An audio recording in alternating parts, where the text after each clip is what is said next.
மது போதைக்கு எதிரான சமத்துவ பயணத்தை தொடங்கி இருக்கிறாரு அண்ணன் வைகோ. அதுல நகைச்சுவை என்னன்னா, இதை தொடங்கி வச்சது நம்ம தமிழ்நாடு முதலமைச்சர் அண்ணன் ஸ்டாலின் தான்.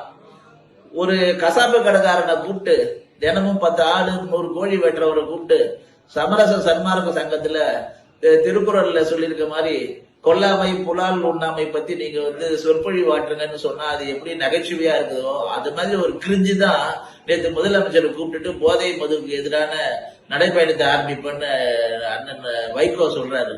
உண்மையில வைகோ அண்ணனுக்கு அவருடைய தைரியத்தை நம்ம பாராட்டுறோம். ஆனா கில்லினா நீங்க, ஏன்னா தமிழ்நாட்டுல 60,000 கோடி ரூபாய்க்கு சாராயத்துல வருமானம் வருதுன்னா, டாஸ்மாக் கடையெல்லாம் அரசாங்கம் தான் நடத்திட்டு கொண்டிருக்கு. விதவிதமான போதைப் பொருளுங்க, உலகத்திலே கிடைக்காத விதவிதமான சிந்தட்டிக் ட்ரக் எல்லாமே கிடைக்கிற மாநிலமா இன்னைக்கு தமிழ்நாடு மாறி இருந்துங்க. வார வாரம் கிலோ கணக்குல கஞ்சாவை வாங்கி காவல்துறை அதிகாரிங்க கிலோ கணக்குல கஞ்சாவை அழிச்சிட்டு இருக்காங்க. இதெல்லாம் கருணாநிதி அவர்களுக்கு, முத்துவேலர் கருணாநிதி ஸ்டாலின் அவர்களுக்கு தெரியும். ஆனாலும் கூட அவரை அழைச்சிட்டு மதுவுக்கு எதிரான ஒரு நடைபயணத்தை தொடங்கணும்னு முடிவு எடுத்திருக்காரு இல்லையா, அவங்க மனதைரியத்தை நான் ரொம்ப பாராட்டுறேன்.